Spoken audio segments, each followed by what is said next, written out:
Noches, mucho gusto con todos. Como ya sabemos, mi nombre es Doménica Jaramillo Coronel. Yo voy a ser la docente que les va a dar estos 5 días de clase.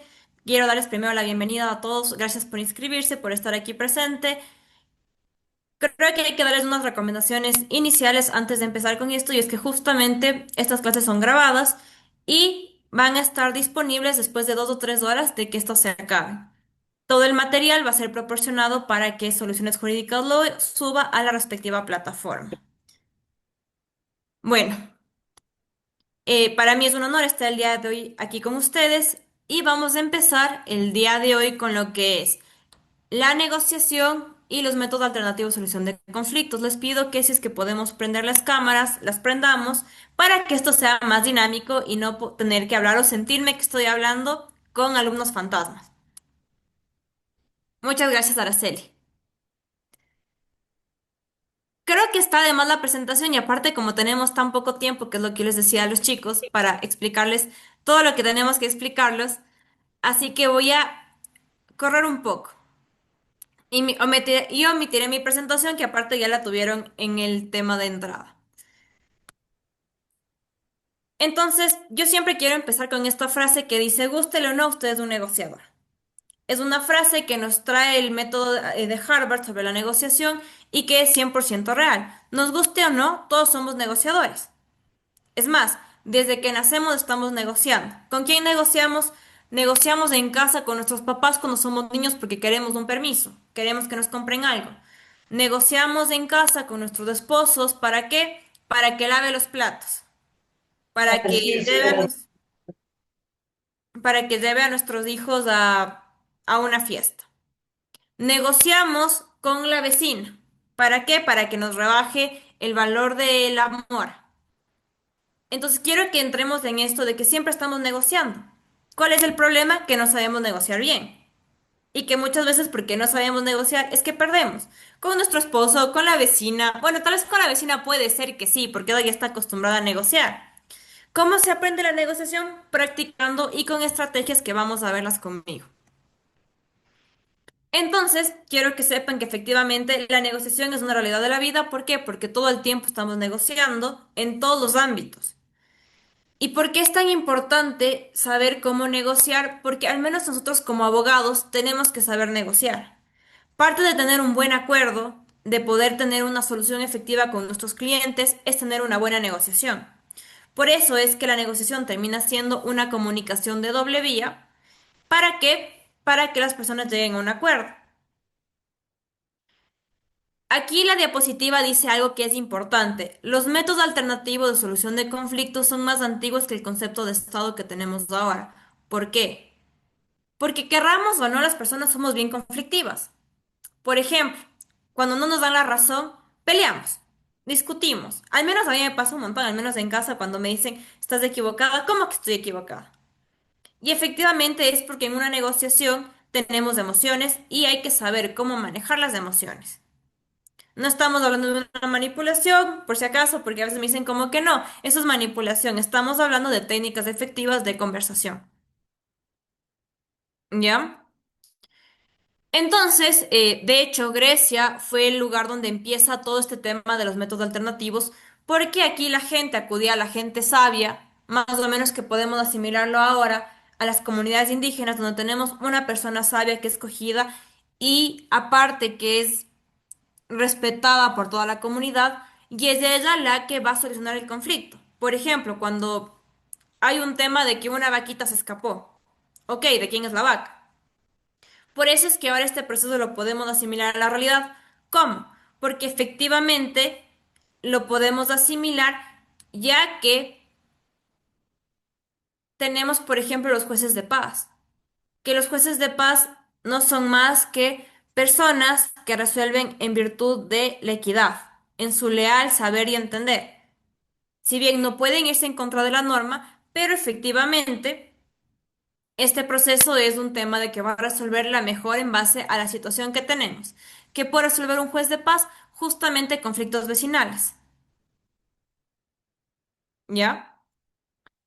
Entonces, cuando empezamos a darnos cuenta, como un poco de historia, que esta gente aparte, porque les hacían caso, porque era una entidad respetada. Y en esa época, hasta ahora, la palabra vale bastante. Entonces, es que efectivamente una de las partes que fue donde el conflicto que lo resolvió, faltaba su palabra e incumplía con el pacto que había hecho. ¿Qué es lo que pasaba? Que la sociedad lo excluía. ¿Por qué? Porque ya sabían que en este caso, y voy haciendo ejemplos con las personas que están prendidas a la cámara, porque a eso sí les veo. Por ejemplo, a Manuel le decían, no, Manuel, ya no te creemos. ¿Por qué? Porque rompiste tu palabra, efectivamente eras excluido de la sociedad. Nadie iba a hacer un negocio contigo y eso te volvía, ¿qué? Te volvía básicamente una persona rechazada por la sociedad. No podías hacer ningún tipo de negocio porque sabían que tu palabra no valía. Pero como vimos que igualmente a veces la gente no le importaba mucho su palabra, es que empieza a ser el concepto para que el Estado tenga justicia, para obligar a las personas a que lleguen a estos acuerdos, a estos conflictos. Por eso es que al menos aquí en el Ecuador, la figura de la transacción fue el primer método alternativo que aparecimos en 1860 en el Código Civil de Andrés Bello, que fue exactamente copiado del Código chileno. El día de mañana vamos a hacer un tema netamente práctico que es justamente revisar cómo debería estar estructurado un acta transaccional, porque la negociación en qué termina en un acta transaccional. Hoy vamos a ver que tenemos tres tipos de métodos, la negociación, la mediación y el arbitraje, y vamos a saber cuál es el hijo de cada uno, por qué el hijo o el producto de cada uno. Entonces, ¿qué es la transacción? La transacción es un contrato bilateral que extingue obligaciones. ¿Y por qué nos sirve esto? O a veces, ¿cuál es el problema que en la práctica pasa y los que son abogados no me van a dejar mentir? Bueno, creo que todos somos abogados. Que efectivamente muchas veces los jueces no quieren ejecutar un acta transaccional. ¿Y qué es lo que te pasa o qué es lo que me ha pasado a mí? Que te dicen no. Resulta que para el acta transaccional tenían que poner ciertos requerimientos que no está en la ley. Por ejemplo, un reconocimiento de firma y rúbrica. No sé si es que les ha pasado. Ojalá que a alguien también le haya pasado y no sea la única, pero es una de las cosas que uno puede ir viendo ya en el ejercicio de la profesión. Entonces, para que exista la transacción tiene que haber un término que es importante, que es la transigibilidad. Cuando entremos a ver la mediación con el Estado, vamos a ver que la transigibilidad es importantísimo porque es el derecho que tú tienes o la posibilidad que tú tienes de disponer o renunciar a un tema. ¿Se puede renunciar a derechos? No, no podemos renunciar a derechos. Ya vamos a ver igual qué es lo que podemos mediar y qué no, qué es lo que podemos negociar y qué no. Porque a veces la gente piensa que puede negociar cualquier cosa. Por ejemplo, ¿qué es lo que nos ha pasado? Y es algo que a veces vienen al centro de mediación y te dicen, doctora, quiero que me ceda la patria potestad a través de un acta de mediación. Chicos, la patria potestad no se puede ceder a través de un acta de mediación. Y hubo mucho tiempo, es más, Iván me está dando la razón, hubo mucho tiempo que las notarías hacían sesiones de patria potestad a través de actos notariales, tampoco son legales, porque es un derecho. Y eso es un derecho que tú no puedes negociar, no es algo que está en el comercio. Siempre que pensemos en la transigibilidad, pensemos en algo que está en el comercio, algo tangible que podamos efectivamente decir, esto vale, no sé, este aguacate vale $5. No, mentira, no vale $5, pero vamos a decir que vale $5. Entonces, efectivamente, Doménica, que la estoy viendo, me va a decir, ok, yo le doy $3 y negociemos por los $3 de esta acto transaccional. ¿Cuál es uno de los temas de esta transacción? Es que va a poner fin al conflicto. Seguramente Doménica y yo teníamos un conflicto por el aguacate. Por eso estamos negociando. ¿Cuándo es uno de los temas que la negociación tiene su pico, su auge en la Gran Depresión? ¿Por qué la Gran Depresión? Porque en la Gran Depresión ustedes recordarán que efectivamente aquí la Bolsa de Valores de Estados Unidos se fue a los suelos. Y ahí le tocó a las grandes empresas negociar con sus trabajadores para ver la forma de liquidación a ellos. Me van a decir, ¿pero podemos negociar derechos laborales? Depende. ¿Y por qué les digo depende? Esto ya vamos a ver más adelante en los siguientes temas, cuando entremos ya a temas de qué podemos negociar y qué no. Pero hay ciertos temas en el derecho laboral que sí podemos negociar. Entonces nosotros tenemos dos grandes sistemas autocompositivos, dos grandes sistemas en el derecho, los autocompositivos y los heterocompositivos. Un sistema autocompositivo nos quiere decir que en este caso el problema se resuelve por sus propios medios. Es decir, aquí no hay una persona tercera imparcial que me va a imponer una decisión, como el juez de paz, que va a dictarme una sentencia y que va a decir, ok, aquí Daniel le va a dar a Doménica la mitad de la vaca. Pensémonos en el ejemplo típico del rey Salomón, que dijo, se pelean por un bebé, cortemos a la mitad del bebé, que es este ejemplos que tenemos bíblicos. Entonces, en ese punto es justamente un sistema autocompositivo, es que no hay una imposición de un tercero, sino que las partes, por su consentimiento, por su voluntad, deciden solucionarlo de forma privada. En contraposición a esto, ya, ok, y justamente, ¿cuáles son los métodos que tenemos? Un sistema autocompositivo es voluntario. Yo no le puedo obligar a Jorge, a Luigi a decir, nos vamos a una mediación o a una negociación. ¿Y por qué les digo esto? Nos ha pasado a nosotros en el centro que a veces la gente se asusta porque ve que le mandan una mediación y dicen, pero ¿por qué estoy en este proceso judicial? Entonces ahí uno tiene que explicar y decir efectivamente, esto no es obligatorio, usted puede venir solo, si no quiere no puede venir, pero la gente no lo entiende. He tenido abogados que llegan y dicen, doctora, no me han corrido traslado de la prueba en una mediación, cuando efectivamente en una mediación no se corre traslado. Por eso es que estos cursos son tan importantes, porque así no me creen, hay mucha gente que desconoce. Entonces, ¿por qué se dan estos métodos autocompositivos? Efectivamente, son una forma de descargar el sistema judicial que vemos que está tan cargado. ¿Podemos negociar todo? Que es una pregunta que les quiero lanzar. No, chicos, no podemos negociar todo. ¿Por qué? Porque hay materias que no podemos negociar. Ahora, volviendo al tema del derecho laboral. ¿Qué es lo que ustedes no pueden negociar en el derecho laboral? Los derechos adquiridos a través de las luchas. Décimo tercero, décimo cuarto, sueldos, salarios, bonificaciones. ¿Qué creen ustedes? Y álceme la manito que podríamos negociar en tema de derecho laboral. ¿Quién se anima?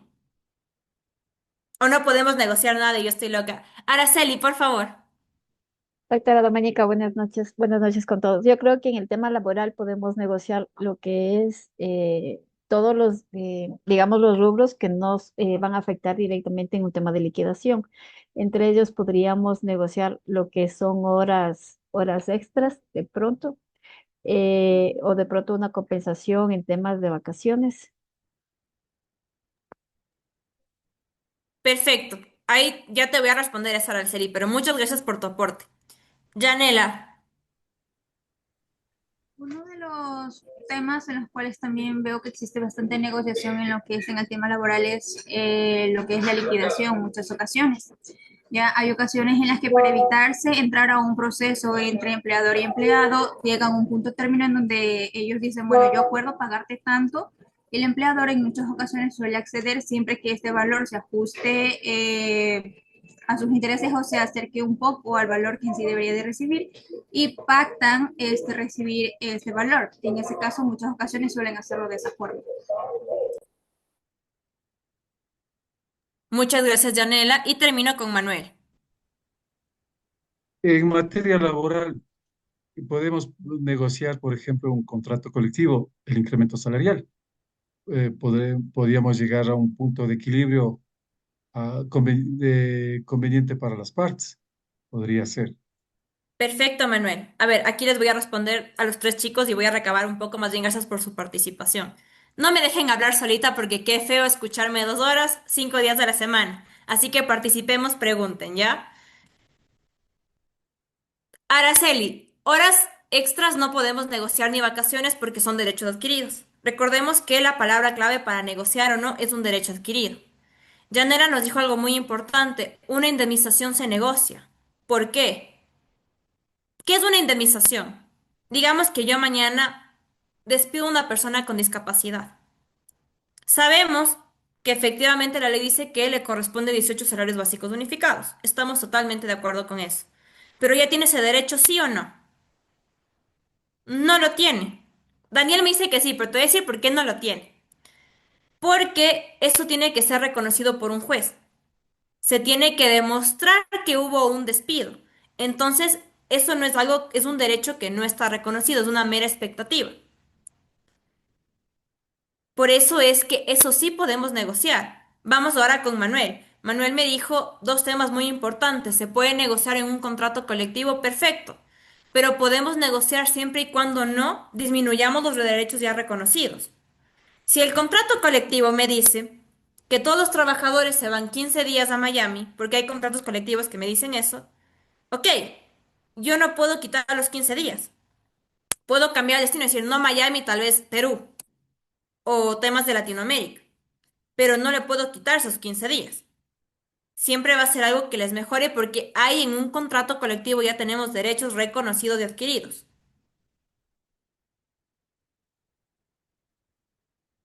Y también lo que dijo Janela es muy importante. ¿Por qué se negocia una indemnización? Porque la indemnización te implica que efectivamente tú tienes 18 remuneraciones que vas a recibir. ¿Cuándo las vas a recibir? Después de 5 años. O bueno, ya, en el mejor de los casos, 3 años. ¿Por qué 3 años? Un año del juicio ordinario, si Dios quiere. Yo voy, no les miento, voy 3 años de un juicio laboral. ¿Por qué? Porque el actor no aparece. Y ustedes saben que en el derecho laboral no hay abandono. Entonces vamos 3 años porque el actor no aparece en las audiencias y como saben no hay el desistimiento en derecho laboral. Pero si es que mañana yo pierdo en esa audiencia, ¿qué es lo que va a pasar? Vamos a apelar.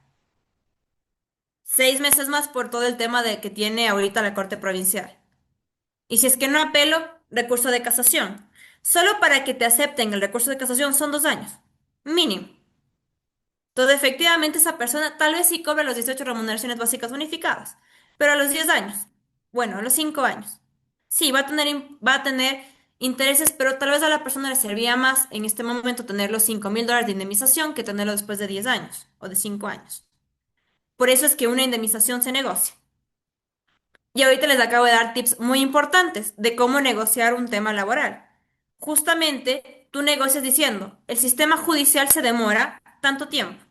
Si bien tú tienes una expectativa de tener estas 18 que te estoy reconociendo, no obstante yo te estoy pagando en este momento. Y tú renuncias a qué? A seguir una acción judicial en contra mía. Espero que les esté gustando estos tips jurídicos. Ahí y que vayan anotando. Igual si es que van a tener un montón de tips jurídicos, no se preocupen de eso. ¿Cuál es una desventaja del método autocompositivo? Siempre tenemos una parte que económicamente es más fuerte que la otra. Entonces ahí es cuando, si es que vamos a ser mediadores o negociadores, tenemos que saber cómo dar la vuelta o cómo transformar esta situación. ¿Hay cómo? Claro que hay cómo.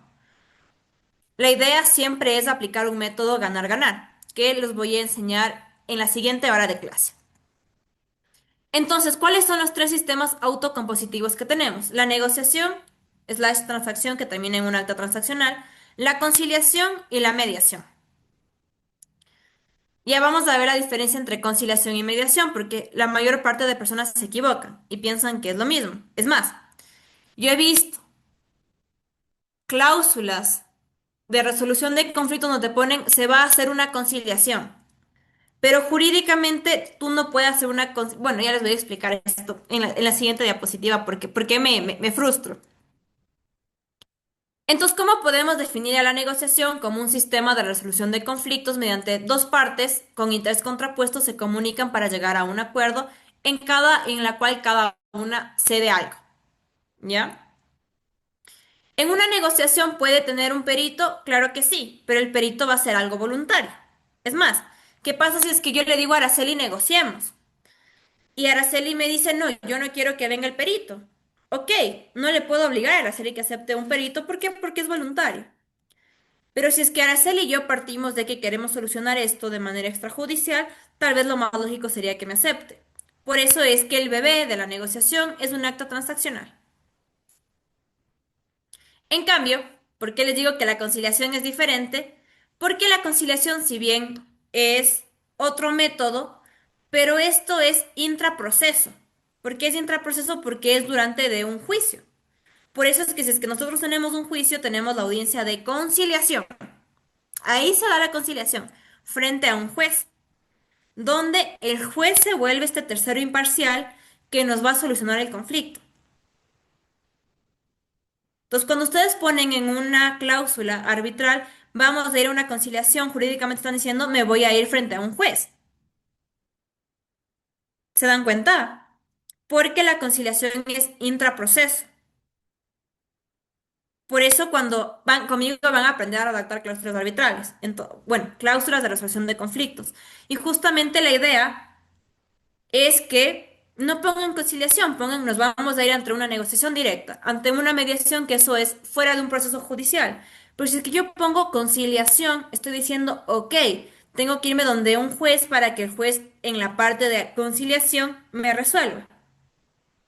Y aparte ustedes saben que los abogados tenemos que saber los conceptos de cada cosa, porque no es lo mismo la coma que el punto. El tercero no decide nunca, resuelve las partes. Y esto pasa en la mayor parte de casos no de familia. ¿Por qué no de familia? Porque en familia las audiencias de conciliación, los jueces sí te quieren obligar un poco a que resuelvas por conciliación. Y aparte eso tiene una lógica. No sé si es que ustedes sabían, pero a los jueces los puntúan más por cuántas conciliaciones tienen. Si es que no sabían, les cuento. Entonces, por eso es que te fuerzan un poquito la situación, pero recuerden que nadie les puede obligar tampoco en una audiencia intraproceso a que lleguen a un acuerdo.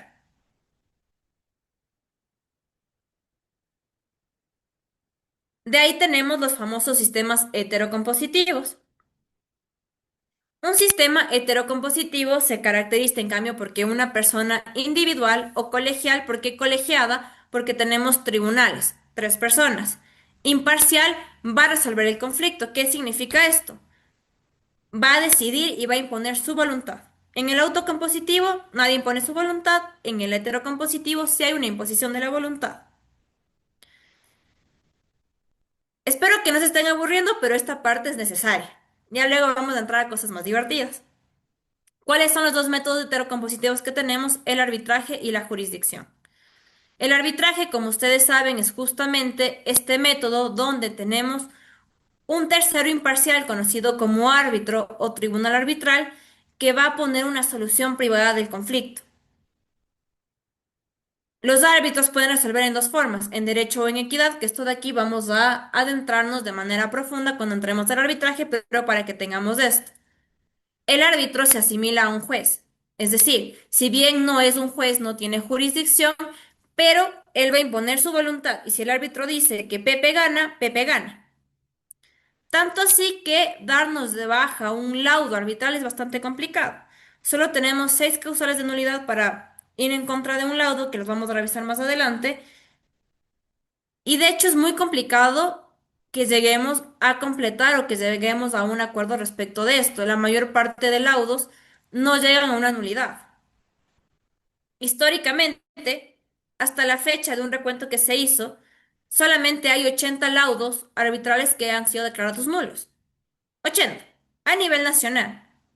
No es nada para el número de laudos que se hacen.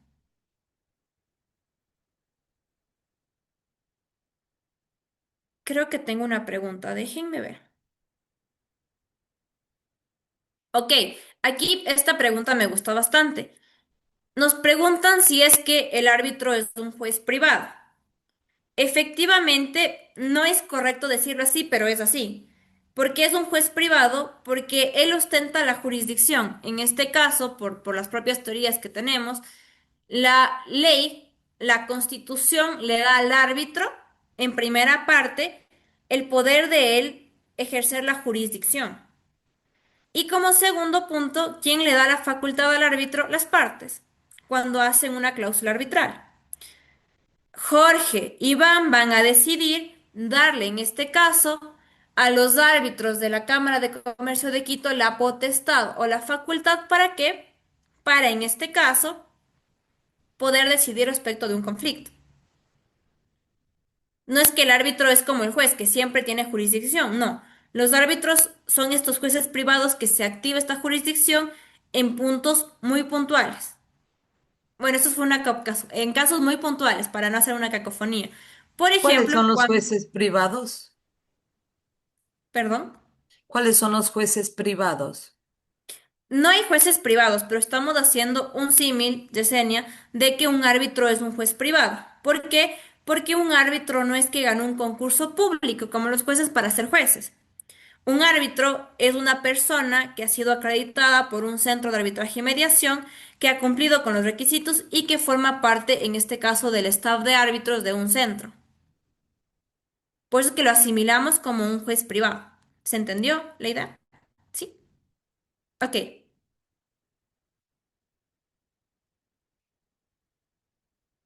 ya.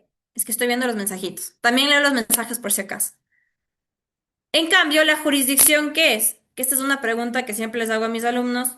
La jurisdicción es la facultad que tiene el juez para juzgar y hacer ejecutar lo juzgado. Por eso es que los jueces tienen siempre jurisdicción, en cambio los árbitros no tienen una jurisdicción completa. ¿Por qué? Porque un árbitro no puede ejecutar lo juzgado, que eso ya vamos a ver más adelante. Pero en cambio, un juez siempre va a tener esta potestad de juzgar y hacer ejecutar lo juzgado. Siempre, que sea igualmente competente, que ese es otro tema. ¿Cuál es la diferencia de los tipos de MASC? MASC es método alternativo de solución de conflictos, por si acaso. En un heterocompositivo tenemos dos partes que están enfrentadas, en cambio en un autocompositivo ambas quieren llegar a un acuerdo. En un heterocompositivo, un tercero suple la voluntad de las partes, en un autocompositivo mantienen el control. Si una de ellas gana, la otra efectivamente pierde en un heterocompositivo, en cambio en un autocompositivo ninguna gana, porque justamente la idea es llegar a un acuerdo que beneficie a ambos. ¿Por qué me beneficia a mí como empresa llegar a un acuerdo respecto a la indemnización? Porque seguramente capaz le puedo pagar menos, porque es una mera expectativa. Y segundo, porque aparte me voy a ahorrar pagar un abogado que me defienda en un juicio. Y lo mismo va a pasar a esta persona. Tal vez puede ser un defensor público, pero no es lo mismo tener dinero ahorita, $5.000, que tener $5.000 después de 5 años. En un heterocompositivo se va a poner fin al conflicto. ¿Por qué? Porque el tercero va a resolver. En cambio, en un autocompositivo, la propia decisión de las partes va a ser lo que se resuelva. Tengo una pregunta que la voy a leer. Dice, ¿en un arbitraje la mediación es obligatoria antes de resolver el laudo o es opcional? Esta pregunta la vamos a resolver cuando ya entremos en arbitraje, pero no la quiero dejar suelta. Y es que ustedes tienen dos tipos de formas. Ustedes cuando hacen una cláusula de solución de conflictos pueden hacer una cláusula escalonada. ¿Qué significa esto? Puedo poner varios pasos. Puedo poner primero una negociación directa, puedo luego poner mediación y luego arbitraje. Si es que yo en esta cláusula escalonada pongo mediación, el arbitraje en sus fases tiene una mediación intraproceso, que se asimila a la conciliación. Si es que me estoy haciendo veras, me dicen. A ver, voy a recapitular. El arbitraje en su procedimiento tiene una mediación intraproceso, porque si es que el arbitraje es lo símil de la jurisdicción de una audiencia, ahí en la audiencia normal, en un juicio normal, tenemos la conciliación. El arbitraje tiene una mediación intraproceso. Entonces, en un arbitraje obligatoriamente tienes una mediación, a menos que tú tengas una cláusula escalonada en la cual hayas decidido tener una mediación y tengas tu acta de imposibilidad de mediación o imposibilidad de acuerdo que esta va a reemplazar a la mediación en el arbitraje. ¿Me hice entender? Díganme que sí, no veo caritadas de que hayan entendido. Dome me dice que sí, el resto no sé. Sí, ya, perfecto. Si no, igual esto vamos a adentrarnos cuando ya entremos a ver como arbitraje. Pero como les digo, no quería dejar suelta esta pregunta. Está muy claro, ¿verdad? Muchas gracias. Entonces aquí tenemos una frase que me gusta mucho, que la voy a traducir, que dice, el manejo efectivo de conflictos es una de las mayores destrezas humanas. ¿Por qué? Porque si es que nosotros sabemos cómo manejar un conflicto, podemos tener acuerdos muy buenos, podemos llegar a negociaciones muy certeras. Si es que no sabemos manejar un conflicto, por eso es que las parejas se divorcian. Porque a veces no es falta de amor, es falta de saber cómo manejar el conflicto, falta de comunicación. Más adelante, esperen, me voy viendo el tiempo, vamos a tener como que un pequeño ejercicio de comunicación asertiva que es importantísimo para saber negociar. Como dijimos, a veces los conflictos son tan antiguos como la vida humana. Entonces, con nosotros a veces no estamos de acuerdo con un... A ver, A veces las personas no están de acuerdo sobre lo que es bueno, porque para Doménica, para Luigi o para Daniel, bueno puede ser una cosa. En China tal vez bueno puede ser comer murciélagos, aquí en Ecuador tal vez no. Es más, aquí en Ecuador es bueno comer cuy. Si nos vamos a la India, no nos quedan viendo raro porque es un animal sagrado. Entonces no es que vamos a tener una concepción de lo que es bueno y lo que no es. Pero lo que siempre podemos llegar a un acuerdo es de lo que es el debido proceso, lo que es el procedimiento justo, ¿sí o qué? Porque sabemos que es un procedimiento con reglas, por eso es que hay mecanismos a los cuales sí podemos llegar o podemos tener un acuerdo sobre lo que sí estamos en concordancia, que es tener un procedimiento. Entonces aquí yo les quiero hacer una pregunta. ¿Creen que hay una sola forma de resolver un conflicto o hay varias?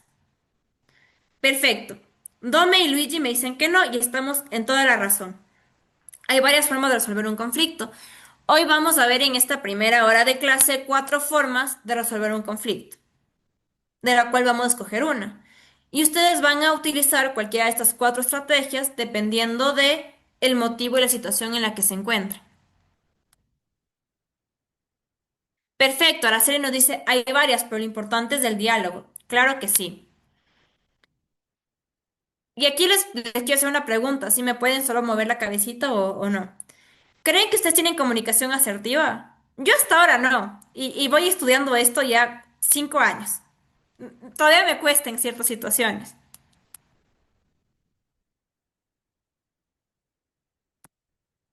Y en el chat me dicen no. Por eso es que hoy vamos a hacer un ejercicio, como les decía, de lo que es la comunicación asertiva, específicamente para la negociación. Entonces, la teoría del conflicto te dice, como ustedes tenían la razón, hay muchas formas de resolver un conflicto. Y de hecho deberíamos ver, porque el conflicto debe irse analizando dependiendo de la causa, del desarrollo y de cómo va escalando para ver cómo lo manejamos, cómo lo reducimos o lo resolvemos. Normalmente se cree que el conflicto es destructivo, pero de hecho no. Un conflicto no es destructivo, chicos. Es más, un conflicto puede ser muy beneficioso. Un conflicto fue la pandemia.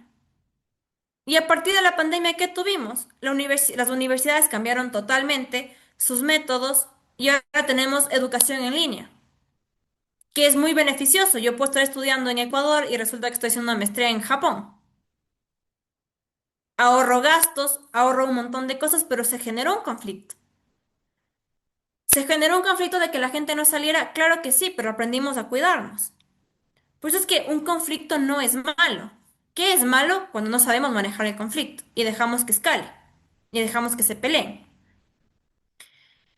El concepto doctrinario del conflicto es que es entendido como la percepción de necesidades y aspiraciones incompatibles en un mismo momento. Y esta parte es importantísimo. ¿Por qué en un mismo momento? Porque puede ser ahorita que yo le digo a Luigi blanco y él me dice negro. En este momento es incompatible. Pero esto no significa que luego venga Doménica y me diga, ¿saben qué es gris? Y es un tema de perspectiva. A veces, no sé si es que han visto esta imagen donde tenemos un 6 en el suelo y están 2 personas, el uno ve 6 y el otro ve 9. Por eso es que, como su compañera nos decía, es tan importante la comunicación. Y no solo la comunicación, saber escuchar. Porque a veces si es que yo tengo comunicación sin empatía, solo es crueldad. Yo le puedo decir a una persona, ¿sabes qué? Soy muy directa y te digo, así ha estado y cocinado, pero si es que efectivamente lo digo de una forma grosera, por más de que sea la verdad, termina siendo crueldad. Porque aparte tú lo dijiste con la intención de hacer daño, porque sabías que le iba a hacer daño, ¿ok?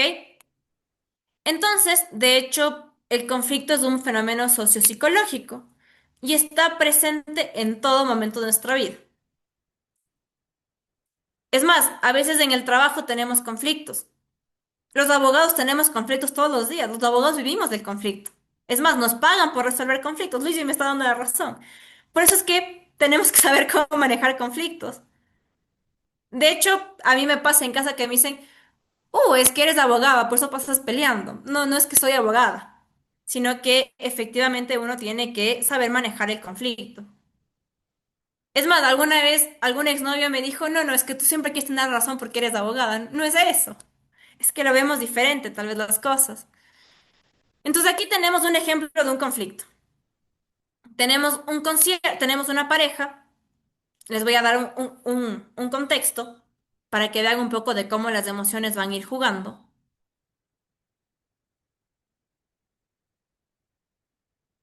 Ya respondo la pregunta que me acaban de mandar. Primero hagamos el juego. Bueno, no el juego, el ejemplo. Entonces tenemos aquí esta pareja. En esta pareja se conocieron en la película de Top Gun, que se dio en el año de los 90. Bueno, no se conocieron, digamos que entraron oficialmente como novios en esa película, entonces para la chica es una película muy importante. O para el chico, dependiendo a cuál se identifique, porque hay chicos que también lo toman muy en serio. ¿Y qué es lo que pasa? Que su pareja es fan de Guns N' Roses. No sé si es que se acuerdan que Guns N' Roses vino como hace 2 años. Y era el último concierto que iba a venir en su vida, ¿ok? Y ese mismo año, coincidencialmente, se estrenó la película nueva de Top Gun Maverick. Tal cual. Por eso es que es este conflicto así perfecto. Entonces, la chica o el chico, dependiendo qué posición quieran, le dice, mi amor, ¿sabes qué? Vámonos a esta película recordando ese romance que tuvimos nosotros los años 90, porque aparte tú sabes que esta película fue vital para que tú y yo tengamos ahorita 20 años de casados y 5 hijos. Bueno, no tantos, ya tres. Y resulta que a la siguiente semana el esposo se entera o la esposa que es su concierto favorito y que nunca más en la vida se van a volver a presentar. ¿Tenemos un conflicto? Sí, porque tenemos dos percepciones diferentes. Para, en este caso, la una persona es importante es un concierto y para la otra puede ser muy importante esta película. ¿Por qué? Por el contexto que les digo. ¿Qué es lo que pasa? Y este ejercicio he hecho con muchos cursos. Cuando les digo cómo lo tomarían ustedes, muchos me dicen, no, yo de ley me voy al concierto. Otros me dicen, no, ¿sabes qué? Yo no me iría al concierto porque yo sé que mi esposo se va a enojar. U otra cosa es que la esposa me dice, no, es que de ley te vas con tus amigos, como siempre, y me dejas y nunca tomas en cuenta mis sentimientos. Es más, yo ya planifiqué las cosas. Y es más, veo gente que se ríe porque tal vez algún momento tuvieron este problema en casa. No por un concierto, sino por una salida, por quien le cuida a los guaguas, cosas así. Entonces aquí, ¿se puede resolver esto? Claro que se puede resolver. Normalmente, ¿cómo se resuelve? Teniendo una comunicación asertiva. Hablando, diciendo como que, ok, amor, entiendo que el concierto, la película es importante, pero ¿qué te parece si movemos y no vamos al estreno, sino vamos al día siguiente de la película? Y aparte de esto, después de la película nos vamos a comer, no sé, al restaurante Vista Hermoso. Pero efectivamente, igual hay que saber el momento. Porque no es que le voy a decir a mi esposo o a mi esposa, llegando del trabajo, después de que me dijo que tuvo un mal día. Saber negociar es saber en qué momento vamos a hablar, bajo qué circunstancias y cómo lo vamos a decir. Normalmente, ¿qué es lo que pasa? Nosotros no sabemos decirlo en el momento indicado. Por eso también es importante para hacer una negociación, no es que lo van a hacer en cualquier momento o en cualquier lugar. Tiene que ser un lugar adecuado. De hecho, yo ahorita no estaría en un buen lugar para hacer una mediación, ¿por qué? O una negociación, porque mi padre no sé si es que se dan cuenta es azul. Tal vez este azul no me favorezca porque es un color oscuro, pero si fuera tal vez un color blanco, un color más tranquilo, te va a transmitir esa seguridad. Por ejemplo, el tema de los colores también es importante. ¿Por qué la gente usa rojo? ¿Por qué las mujeres se ponen rojo? Porque es para llamar la atención. Y psicológicamente, el rojo también implica conflicto.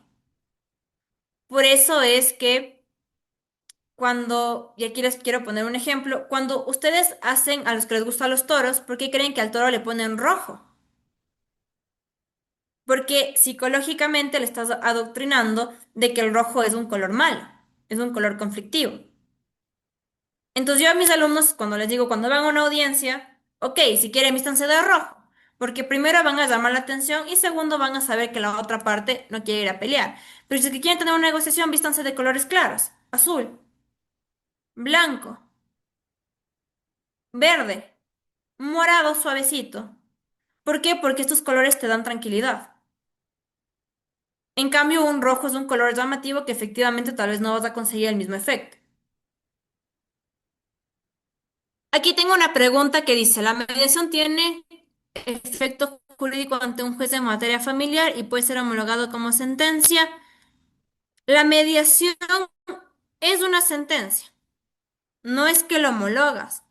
La mediación te pone fin a un conflicto, tal cual como un acta transaccional. ¿Ya? Si bien el acta de mediación no se llama sentencia, pero tiene los mismos defectos que una sentencia de última instancia de cosa juzgada. ¿Cuál es el tema de una mediación en familia? Si es que la mediación en familia termina, que esto lo vamos a ver cuando entremos a ver mediación, termina contraviniendo derechos de niños y de adolescentes, los jueces pueden cambiar esa acta de mediación. Porque aparte recordemos que en familia, en alimentos, en visitas o en tenencia no tienes sentencias, tienes resoluciones. ¿Por qué? Porque hoy puede ser que el alimento sea $500, mañana puede ser que el juicio de alimentos sea por $200 o por $50. ¿Por qué? Porque son 10 hijos. Pero esto los voy a explicar más adelante. En este momento les voy a dejar de compartir la pantalla porque quiero que hagamos un ejercicio de comunicación asertiva. Entonces, solo déjenme, les pongo en pantalla el ejercicio.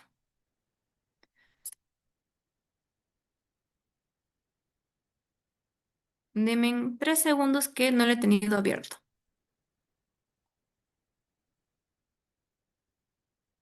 No, este no es.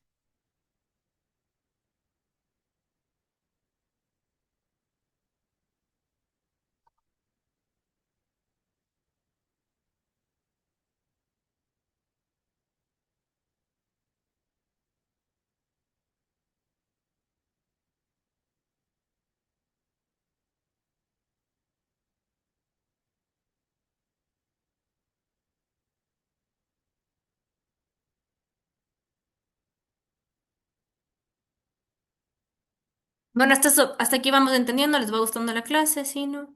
Esta es introductoria, el resto va a ser más divertido, no se preocupen. ¿Qué Ah, estrés me... muy interesante y la vibra se ve muy buena. Muchas gracias, chicos. Igualmente, si es que no entienden algo, me pueden interrumpir en cualquier momento, no se preocupen.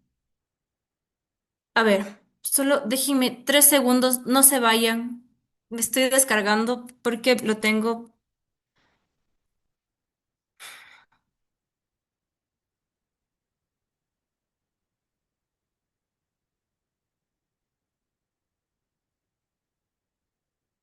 Aquí está. Perdónenme. Aquí está. Bueno, entonces espero que ahorita todos pongamos atención a estos ejercicios que vamos a tenerlos en este momento,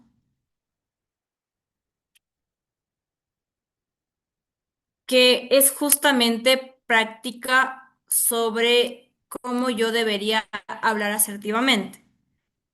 Y no es por decirles nada, pero a mí personalmente me ha funcionado utilizar esto para hablar cuando tengo un conflicto personal.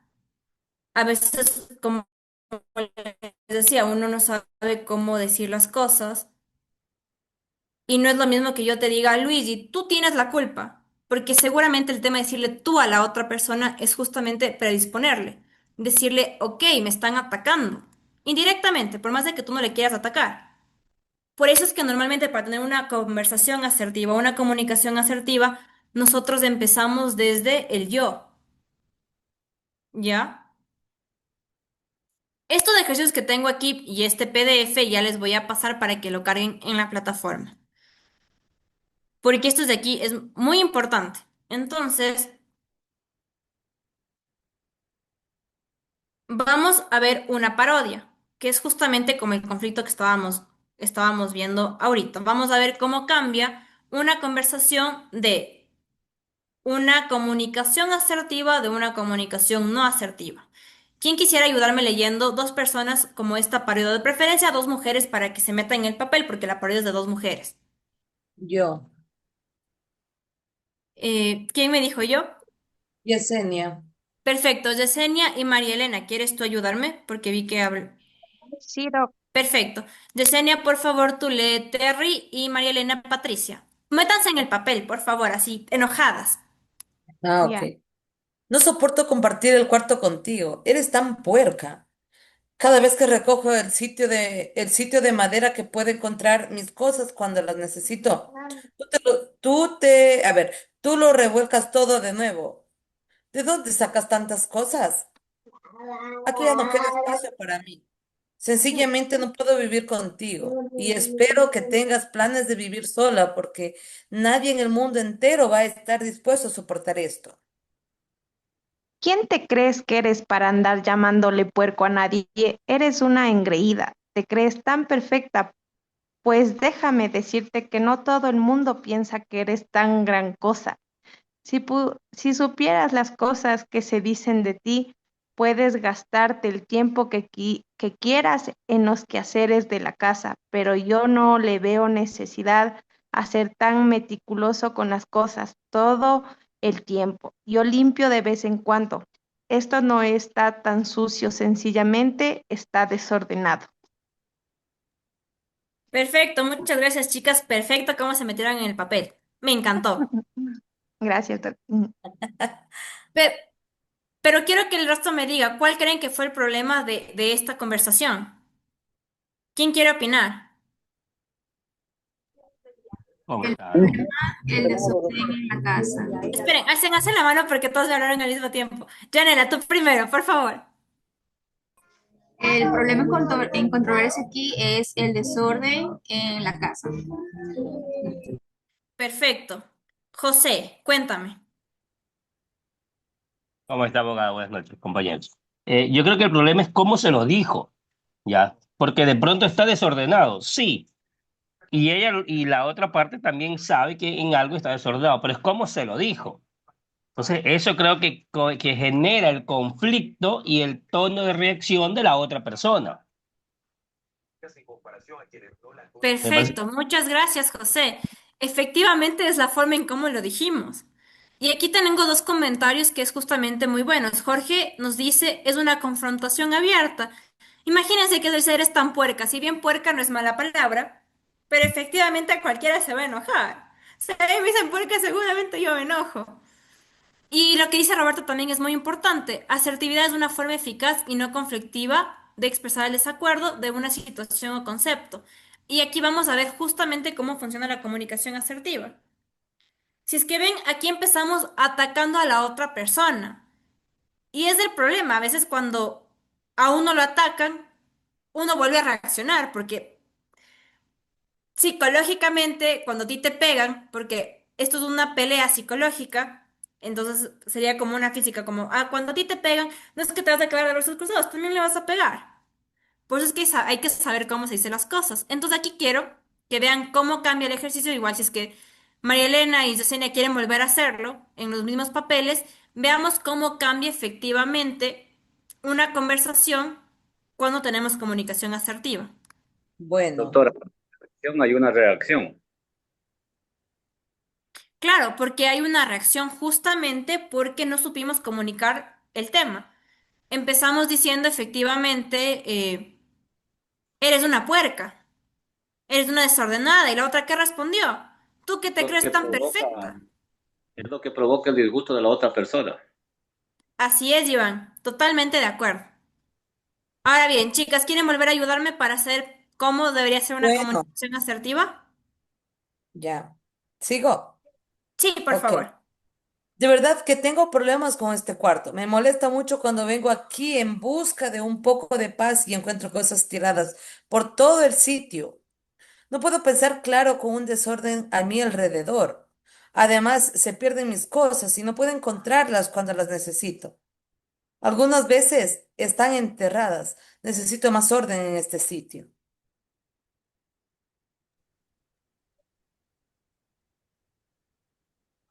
Patricia nos estaba ayudando. ¿Quién? Se me fue. Ya nada, Janela, te toca ser Patricia.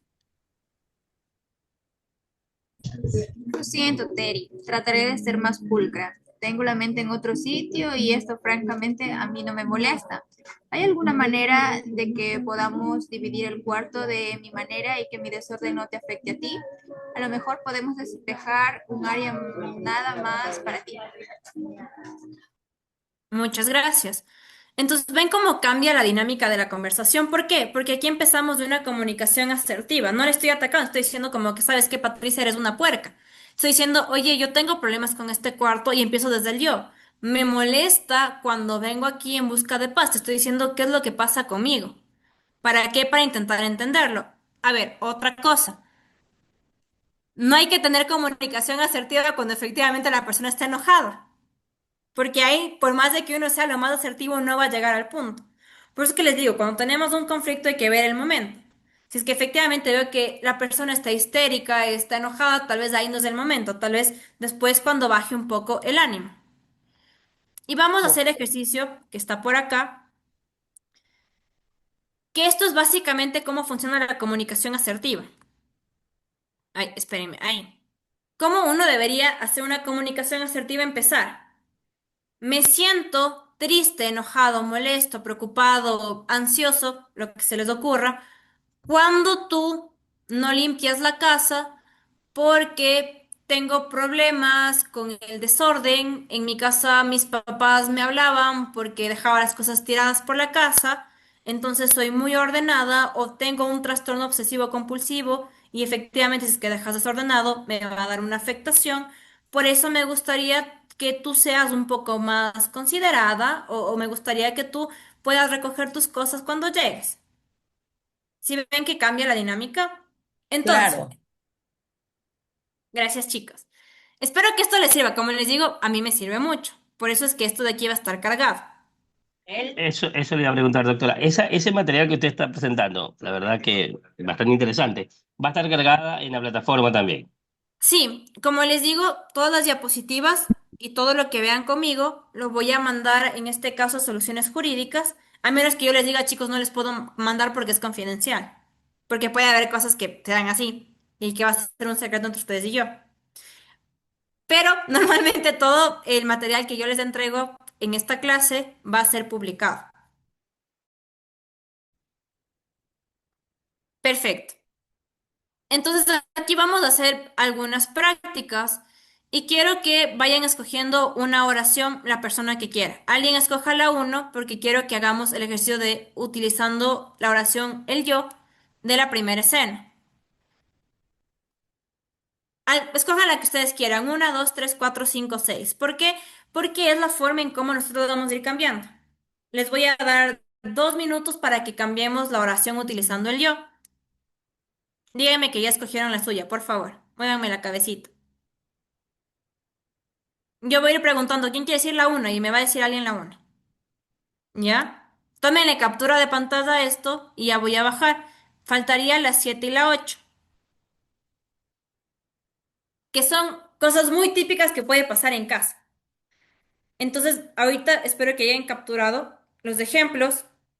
Les voy a subir arriba, perdónenme, les voy a subir arriba para que vuelvan a ver la frase de cómo cambian el yo y cómo deberían utilizar. De aquí tienen 2 minutos para cambiar la oración que hayan escogido. Verán que eran 8. No se repetirán, no eran dos la una, por favor.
Perfecto, chicos, tiempo. Veamos quién lo logró. ¿Quién quiere ayudarme con la uno? Vayan alzando la manito para que no hablen todos al mismo tiempo.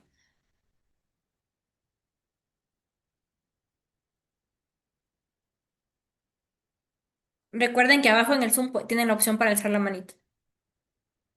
O nadie hizo la uno. Creo que nadie hizo la uno, no importa. Veamos con la que hicieron, ¿ya? ¿Quién hizo la dos? Araceli, ¿tú hiciste la dos? Sí. Por favor, ayúdame. Léele todo el ejercicio, por favor. Ya, dice, ayer su amigo llegó tarde a la cita del almuerzo. Esa es la escena. En la declaración inicial, eres una persona inconsiderada, pues siempre llegas tarde. Yo le cambié a, me siento muy decepcionada cuando llegas tarde a las citas y menos a almorzar, para almorzar juntas, porque yo siempre saco tiempo para llegar puntual y me gustaría que tú puedas valorar mi tiempo. Muchas gracias, Araceli. Ven que cambia, totalmente diferente.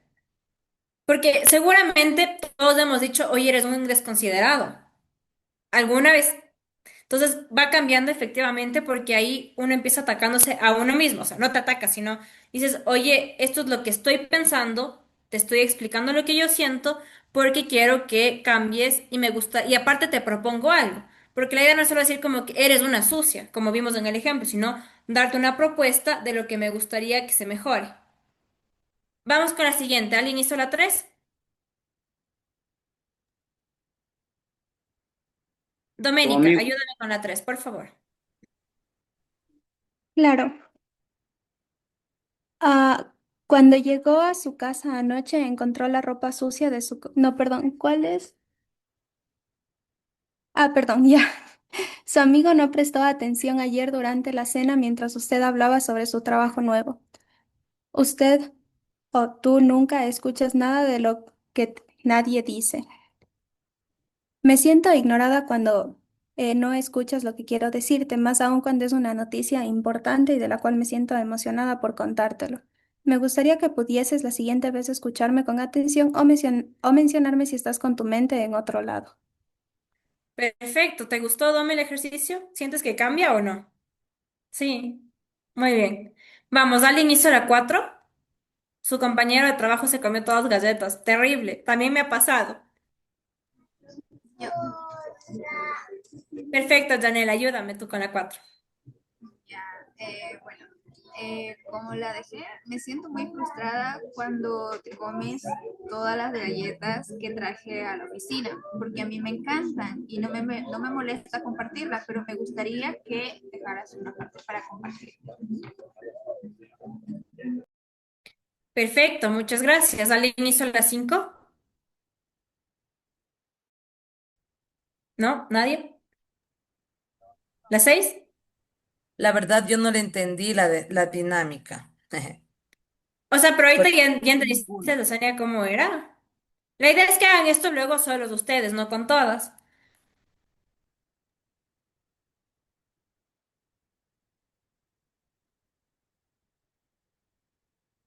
Sí, eso, justamente eso ya voy a hablar. Pero hasta aquí, dejemos con esos de ahí. ¿Les gustó el ejercicio? Justamente, la idea es que practiquen con todas. Y es más, yo hasta ahora, y les digo, a veces yo no tengo una comunicación muy asertiva, al menos cuando son en temas de casa. En el trabajo sí. Por eso cuando son en temas de casa, como hay emoción, puede uno no tener tanta la comunicación. Y aquí hay un comentario que quiero rescatar de Roberto, que nos dice, la mejor manera de aplicar una comunicación asertiva es el tono de voz, porque también es muy importante. Cuando Yesenia, creo que fue la que nos contó lo de Terry, al inicio, por más de que el diálogo era una comunicación asertiva, si yo lo digo enojada, no va a ser tan asertivo.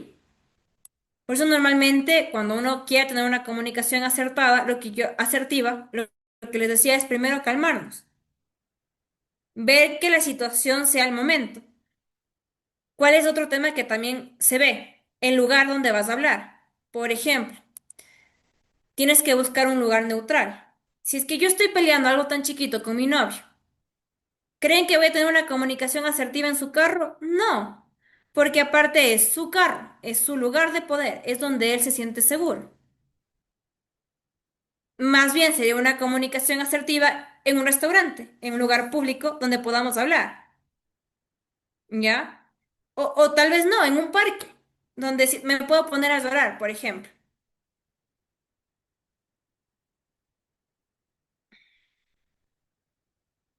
Perfecto. Que también lo que dice Jorge, también hay que tener un lenguaje no verbal adecuado. Tampoco voy a estar, también tengo que cuidarme justamente de la forma en que le digo, por eso es que el tono de voz es parte del lenguaje. La forma en la que voy vestida es parte del lenguaje psicológico. Otro tema también que hay que mencionar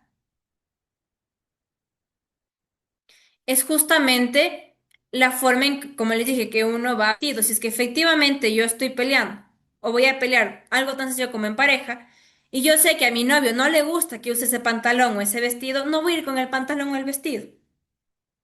Lo mismo pasa en una negociación. Si es que ustedes van a ir, por ejemplo, a una negociación formal, tienen que ir formal. Si es que es con el gerente de una empresa, no van a ir en chanclas. Pero, por ejemplo, si es que van a negociar en una comunidad, tal vez es que ir con una vestimenta tan formal como un terno no resulte la mediación o la negociación, porque ellos están poniendo desde ahí una barrera a la comunicación.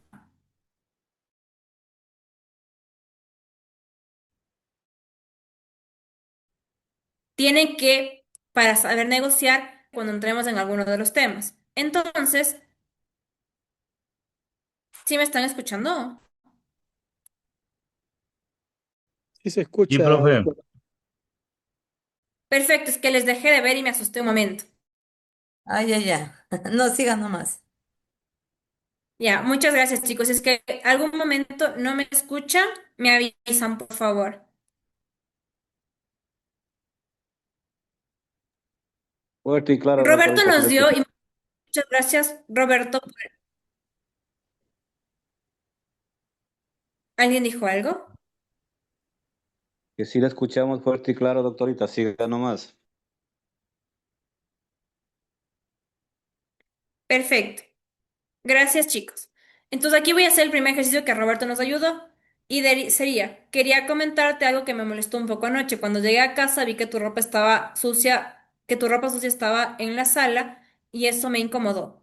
Me gustaría tener el espacio ordenado y creo que podemos ponernos de acuerdo para mantener las áreas comunes limpias, que es está muy bien cómo se está haciendo una comunicación asertiva.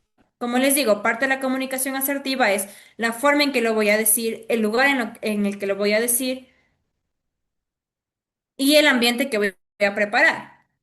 Por ejemplo, otro tema, si es que nosotros conocemos con la persona a la que vamos a negociar, que es parte de hacer el estudio propio, y sabemos que a esta persona le gusta tal vez el alcohol, seguramente le puedo llevar en este caso a tomar vinito o a tomar cervezas para tener una negociación, porque efectivamente eso le va a dar un ambiente de seguridad.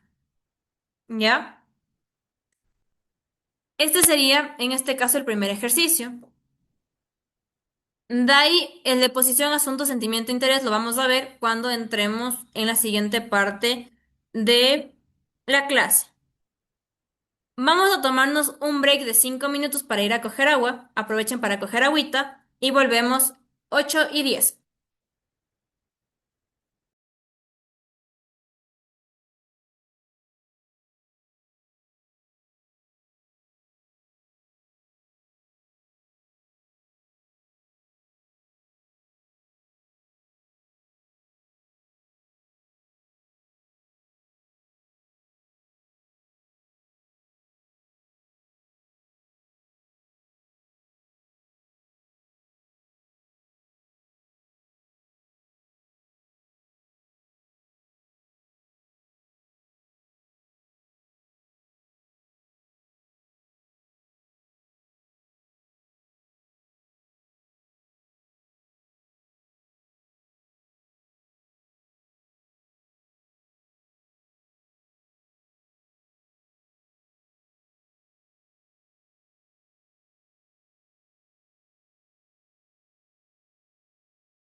Listo, chicos, vamos volviendo. Ya son 8:10, puntualmente.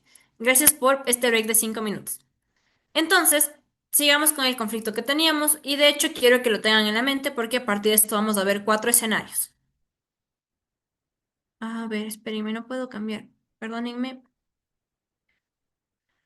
Entonces, justamente la teoría del conflicto te reconoce 4 posibles estrategias que una persona puede elegir frente a un conflicto: resolución, contienda, evitamiento y cesión. La estrategia de la resolución, que es la primera que vamos a analizar, busca satisfacer las necesidades y aspiraciones de ambas o de todas las partes en un proceso de negociación. Puede ser elegida cuando la relación entre las personas es buena y valorada. Es más, aquí tú quieres reconocer la aspiración ajena. Esta estrategia la vamos a desarrollar en los siguientes tiempo como el método Harvard. De ahí tenemos una estrategia contenciosa, cuando efectivamente, y esta es la estrategia que los abogados tomamos siempre que tenemos una audiencia. ¿Por qué? Porque en la audiencia tú no vas a negociar, tú vas a ganar o hacerle que el otro pierda. Depende cómo lo vea. Entonces, la estrategia contenciosa solamente quieres resolver la aspiración propia. Solo quieres que a tu cliente le den la razón. Entonces, por esto tú vas a tener estrategias contenciosas que también se puede aplicar en una negociación. Cuando quieres tú ganar. Cuando sabes que tienes el poder o que la balanza de poder está en tu lado. Normalmente, ¿cómo se hace? Con argumentos persuasivos, halagos, congraciamientos, o pueden haber hasta muy pesadas como amenaza y el uso de la fuerza física. ¿Cuál es el problema de esta estrategia? Que si es que uno no lo sabe manejar, va a escalar. Si es que uno empieza con temas muy pesados como amenazas, es que tú siempre haces lo mismo, es que tus sentimientos no sirven, efectivamente esto va a generar y va a escalar, que fue el ejemplo que vimos con Patricia y con Terry. Ese escaló porque efectivamente no hubo una forma comunicativa adecuada y a Terry no le importó cómo se transmitió el mensaje, solo importaba decirle que era una puerca. Por eso es que cuando vemos un escalamiento se ve como una espiral, porque va ida y vuelta. Tú me dices puerca, yo te digo tú no eres perfecta, ¿por qué te crees tanto? Tú me dices tonta y yo te digo tú eres más tonta. Por eso es que va escalando. ¿Cuándo debería ser esta estrategia utilizada o cómo debería hacerlo con pinzas? Siempre que sepamos hasta qué punto va a llevarlo. Efectivamente, si es que de aquí a mañana nosotros estamos en una estrategia contenciosa porque la queremos, tenemos que saber en qué punto vamos a parar. Si es que efectivamente vemos que esto se nos está yendo de las manos, ok, le ponemos un alto y le decimos, ¿sabes qué? Vamos a parar aquí la discusión y vamos a hablar cuando estemos más calmados. Como les digo, esto no solo aplica para temas de negociación, sino también para temas personales. Y también hay que saber cómo decir las formas. Un ejemplo clásico que aparte de estudiado en toda la teoría del conflicto es el que inició la Primera Guerra Mundial. Acuérdense que aquí lo que pasó fue que hubo el asesinato del archiduque Francisco Fernando, en el cual Alemania compromete el apoyo incondicional al Imperio Austrohúngaro y este le da el ultimátum a Serbia. Como no le gustaron las respuestas que le dio, le declara la guerra. ¿Y eso qué pasó? Que en menos de un mes toda Europa estaba en llamas. Y a nosotros también nos afectó. Si bien nos fuimos parte de la guerra, pero efectivamente ya nadie nos quería comprar rosas. Porque a nadie le interesaba en una guerra comprarnos rosas o comprarnos, en este caso, frutas. Les interesaba sobrevivir. De ahí la estrategia de cesión es en cambio opuesta. A mí me gusta decir la estrategia del mandarín. ¿Por qué? Porque en este caso consiste en renunciar a una aspiración propia y dejar solamente que se satisfaga la otra. Es una estrategia de autosacrificio. ¿Por qué? Porque prefieres valorar el tema de la amistad, de la valoración propia, de las aspiraciones, como cuando prefieres, por ejemplo, no quiero perder la relación con mi novio, por tanto prefiero ceder para no pelear, porque tienes o interés o dependencia o temor a hacerle daño a la otra persona. Por eso es que les digo la del mandarín, que dice sí, mi amor, todo sí. Y de ahí tenemos una estrategia de levitamiento que en este caso no es tanto una estrategia per se. ¿Por qué? Porque esta de aquí te consiste en negar la existencia del conflicto. Es más, es un tema psicológico también conocido como una neurosis freudiana. ¿Qué significa esto? Esta no es una estrategia consciente, sino es inconsciente. que básicamente cuando se da una situación de conflicto, la persona lo evita. Psicológicamente se olvida que existe un conflicto.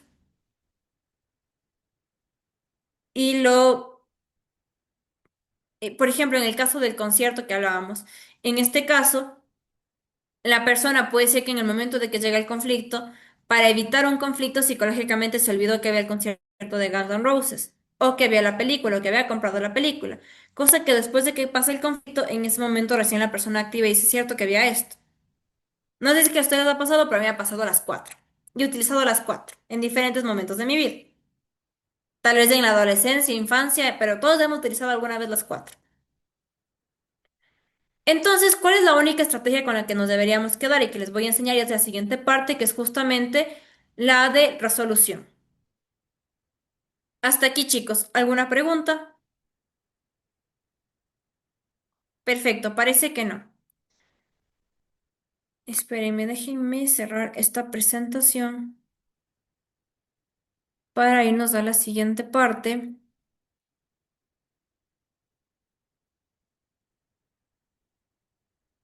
que es esto de aquí. Hay un método de negociación que me gusta mucho y que yo siempre les enseño a mis alumnos, que es el método de negociación Harvard. Es más, cuando tú sigues un curso de negociación, es el método que te enseñan. Es el método más aprobado a nivel mundial sobre una forma efectiva de negociar. ¿Y qué significa esto? Ustedes tienen diversos tipos de negociación, pero el método Harvard te dice que hay que decidir los problemas en base a los méritos y no a a las posiciones. Cualquier método que ustedes utilicen tiene que basarse en tres criterios. Tiene que conducir a un acuerdo sensato y que sea posible. El acuerdo siempre tiene que ser posible. De nada me sirve llegar a un acuerdo si mañana no lo puedo ejecutar, si mañana es imposible el objeto. Segundo, tiene que ser eficiente. Por ejemplo, ¿qué es lo que suelen poner los abogados cuando hacen acuerdos? Ah, si es que no me pagas ahorita los $5,000, te pongo una cláusula penal de... O por ejemplo, no miento. Digamos que tenemos una deuda de $5,000, que normalmente te dicen como que no, ¿sabes qué? Me vas a pagar $1,000 mensuales. En el momento y la situación económica que la gente se encuentra, seguramente pagar 1,000 mensuales no es un acuerdo sensato, ni posible, porque la persona te va a incumplir, a menos que efectivamente tú quieras que te incumpla. Por eso es que un acuerdo tiene que ser sensato, eficiente, es decir, tal vez una cuota de 300 mensuales o de 200 mensuales. Hay que ver si la otra persona quiere o no quiere. Y en teoría no debe deteriorar la relación. Por eso es que un acuerdo sensato se define como aquel que satisface intereses legítimos de ambas partes dentro de lo posible, que es durable y que tiene en cuenta el interés de la comunidad. Ahora bien, ¿se acuerdan que teníamos aquí otra presentación? Bueno, un PDF. Vamos a ver justamente esto antes de entrar con el método Harvard porque es importante. El ejercicio se llama posición, asunto, sentimiento e interés. La posición es lo que la persona dice que hará o lo que quiere que las demás personas hagan. O sea, la posición es lo que yo quiero. A mí me gusta decir, la posición es mi capricho del momento, porque todos tenemos un capricho del momento, ¿ya? Entonces, cuando yo tengo esto, es mi capricho del momento es lo que yo quiero que haga. El asunto es qué vas a poder negociar, qué es lo que puedes negociar. La emoción es el sentimiento que la situación ha provocado. Y el interés es lo que tú no vas a negociar. Entonces, vamos a leer el primer conflicto. Él constantemente tira la puerta en medio de la noche. Me despierto y luego se me hace muy difícil volver a dormirme. Trabajo muy fuerte y necesito levantarme a las 6 a.m. y trabajo hasta las 9 p.m. Son largas horas y necesito mi sueño. Quiero que mi vecino deje de entrar y salir de su apartamento toda la noche. Si no para de hacerlo, voy a llamar a la policía. ¿Cuál es la posición? Es decir, el capricho del momento que quiero que deje de entrar o que voy a llamar a la policía. ¿Cuál es el asunto? ¿Qué es lo que vamos a negociar? Que en este caso también podríamos llamarlo como el mérito. El ruido, ¿qué hace cuando tiran la puerta? Sentimiento, coraje y frustración y el interés, dormir toda la noche. ¿Por qué es importante tener analizado esto? Porque dependiendo de esto es cómo nosotros vamos a analizar la situación. Tenemos que ver en qué nivel está el sentimiento que nos estás llevando, cuál es la posición y justamente llegar a una negociación. Por ejemplo, aquí, ¿cuál es mi interés? O sea, ¿qué es lo que no voy a negociar? Dormir en paz. Si es que vemos el ejemplo de abajo, la posición del momento del señor es quiero que se mude el edificio. ¿Qué es lo que voy a negociar? El ruido. Mi emoción es que estoy enojado, estoy frustrado porque no puedo dormir. ¿Y qué es lo que no voy a negociar? Que quiero dormir en paz en mi casa. En este ejemplo parece un poco fácil identificar los cuatro, pero en los conflictos que pasan en la vida no es tan fácil. Por eso es que ustedes igual aquí tienen tres ejercicios, dos ejercicios en los cuales van a hacerlo de manera solita, ustedes, para practicar cómo se identifica la posición, el asunto, el interés y el sentimiento. ¿Por qué quiero hacer este ejercicio y por qué quiero tener claro esto?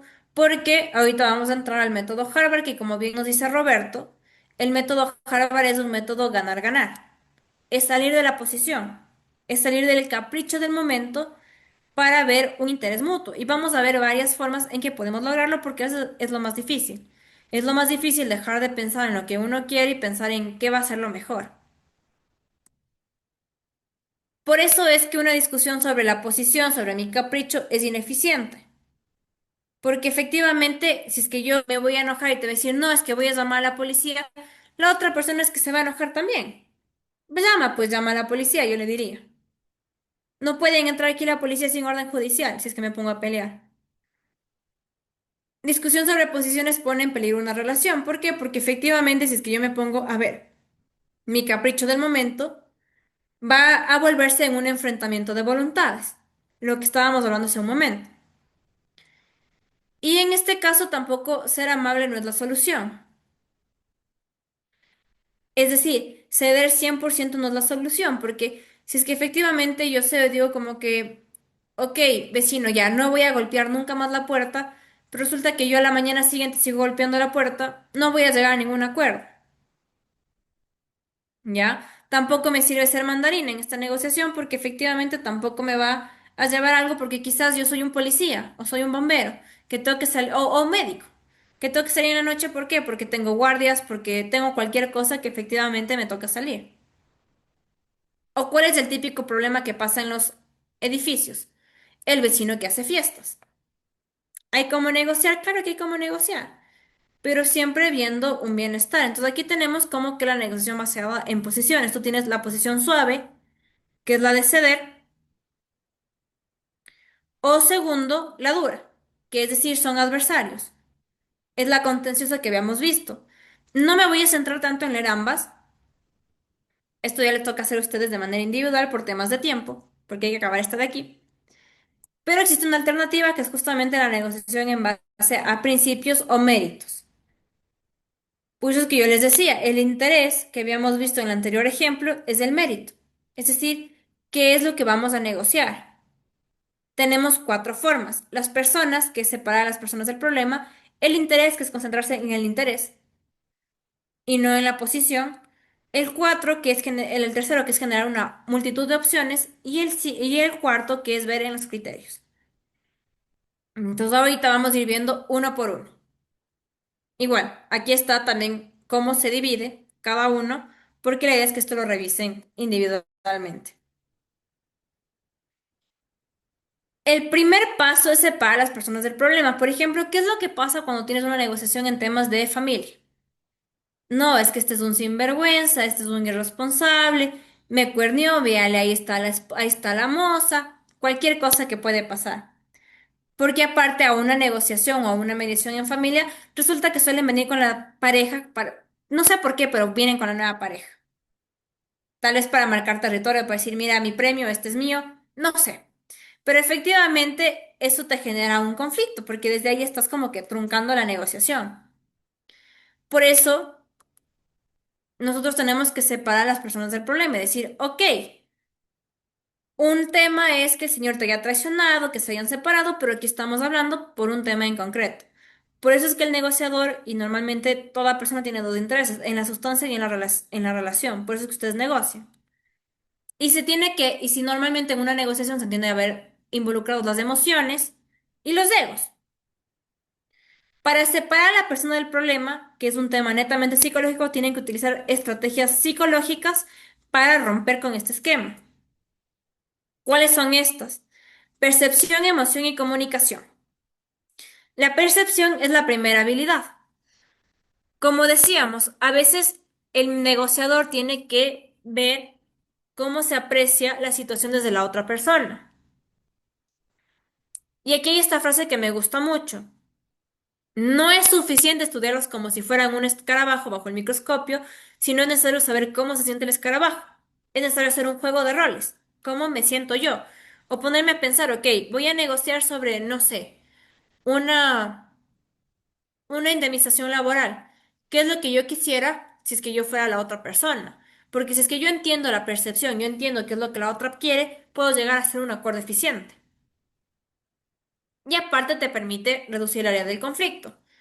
Por eso también es importante comentar qué piensa el uno de cada el otro. O sea, mira, por ejemplo, tú me dijiste azul y yo te dije amarillo. Ok, ¿por qué crees tú que era azul? ¿Por qué crees tú que es amarillo? Para entender por qué la otra persona está viendo esa forma. Porque aparte, un acuerdo es mucho más fácil si es que ambas personas se sienten que son dueñas de la idea. ¿Ya? Por eso es muy importante conocer qué es lo que la otra persona percibe. Por ejemplo, en el tema de Terry o de Patricia, que efectivamente la una se sentía que frustrada, ¿por qué? Por el tema del desorden, porque llega muy cansada a la casa y no encuentra las cosas. Y la otra le dijo, ok, ahora entiendo tu percepción. Por eso es que la comunicación asertiva se basa en esos cuatro temas, porque la idea es decirte qué es lo que yo estoy percibiendo. Porque tal vez puede ser que Patricia le diga, oye, ¿sabes qué? En cambio, yo estoy percibiendo que tú ya no me quieres que esté en tu casa. Entonces ahí puede darse una comunicación. Por eso es como la estructura que está la oración. De ahí la emoción. A veces la emoción es una de las partes más importantes. Por ejemplo, en esos temas de familia que les digo. Viene la mamá enojada, histérica. Ah, no, y nos pasó en una mediación. Ah, no, es que este es un irresponsable. Mire, ya llegó tarde. Como siempre, 10 minutos tarde. Él cree que puede disponer de mi tiempo.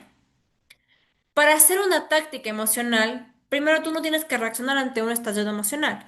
Y segundo, tienes que reconocer que su emoción es legítima. Ok, entiendo cómo te sientes, pero yo no estoy tal vez de acuerdo. ¿Por qué? Y ahí dicen la percepción que tienen de la cosa, que es la forma en cómo debe estar estructurado. Reconocer que es legítima. Entiendo que estés triste, porque normalmente, ¿qué es lo que pasa en una negociación? Es que tú siempre lloras. Es que tú eres muy sensible. Efectivamente, esa no es una forma de negociar. ¿Por qué? Porque estoy desacreditando tu emoción. La estoy haciendo más chiquita. Estoy diciendo tu emoción no importa. Lo que tú sientes no nos pertenece o estás minimizando lo que yo siento. Por eso hay que reconocer legítimamente que la emoción de la otra persona por algo es y tratar de entender la percepción. Usa gestos simbólicos. ¿Qué es esto? Por ejemplo, ¿cuál es una estrategia que se les da a los mediadores? Y que la hemos utilizado en el centro. Llegó es este ejemplo que le estoy contando. Llega esta señora muy alterada con su abogado diciendo como que no, es que siempre llega tarde, es un sinvergüenza, ni siquiera le importa a sus hijos. Aparte, él cree que puede disponer de mi tiempo. Como es un tema psicológico que usas tú, otro método psicológico. La estrategia fue decirle, señora, se me hace muy familiar. Usted tal vez salió en la tele, me parece haberla visto en la tele. La señora nunca había salido en la tele. Pero ¿saben qué fue la respuesta? Se rió y me dijo, sí, ¿sabe qué? Me pasa mucho, me confunden con, no sé, Talía con Talía. Nada que ver con Talía, pero no importa. La señora se calmó y tuvo este rompimiento. Y se calmó. Porque yo para ir a negociar, como otra parte, efectivamente tengo que calmar esta situación. Si no, no iba a llegar nunca a una negociación. ¿Cuál es la otra estrategia? Que, por ejemplo, a veces también sirve hacer chistes sobre uno mismo o comentarios de cualquier cosa común, como qué terrible, ¿no? La delincuencia en este país. O vieron que el Quito le ganó a la Liga, o que la Liga ganó la Copa Libertadores. Porque efectivamente rompes con esta tensión que tienes. O también, ¿cuál es otra estrategia que yo he utilizado? Tengo un vaso de agua, normalmente siempre se tiene un vaso de agua, uy, se me cayó y se me regó. Porque efectivamente, cuando se te cae un vaso de agua, ¿cuál es la reacción de la gente? Levantarse y coger sus cosas para que no se mojen. Y normalmente te ayuda. Entonces, para que vayan viendo cómo estas estrategias que tú puedes ir utilizando para romper un ambiente de tensión. La comunicación es el siguiente. Sin comunicación no hay negociación. Pero igual, por eso estábamos viendo la comunicación asertiva, porque aparte no es solamente decirte las cosas, sino es decirlas de una forma correcta. ¿Y cuál es el punto que a veces nos pasa a nosotros como abogados? A mí me pasaba bastante. Yo no escuchaba, oía. Es decir, Doménica me está explicando algo y yo inmediatamente en mi casa estoy pensando cómo le voy a responder. Eso no es escuchar, eso es oír. En una audiencia nos pasa. Yo estoy escuchando efectivamente lo que dice mi contraparte y estoy pensando cómo voy a refutarlo. Por eso es que se dan malos entendidos. Un ejemplo también de que no hay comunicación es que la gente se concentra en el público. ¿Qué se refiere a esto? Me concentro en tal vez lo que yo quiero hacerles llegar, pero no me concentro en el problema. Me concentro en yo quedar bien ante el público. Que eso le sirve a un político, sí, a un político le sirve, pero en una negociación no me sirve quedar bien frente al resto, me sirve llegar a un problema en concreto. Por la solución de estos problemas que normalmente se dan, primero, escuchar atentamente y reconozcan lo que dicen, y segundo, tratar de explicar y demostrar que conocemos el punto de vista ajeno. ¿Cuál es una forma también buena de romper estos esquemas de comunicación? Parafrasear. Darle a entender a la otra persona que estoy escuchándole y que estoy entendiendo lo que me quiere decir. Por ejemplo, si Doménica me dice, el problema es que, no sé, el cielo está azul, me estoy inventando. Entonces yo le puedo decir, Dome, déjame entenderte, me estás diciendo que el problema es que el cielo no está del color que tú quisieras. Me estoy dando a entender, te estoy entendiendo bien, cosa que Doménica primero se va a sentir que es escuchada.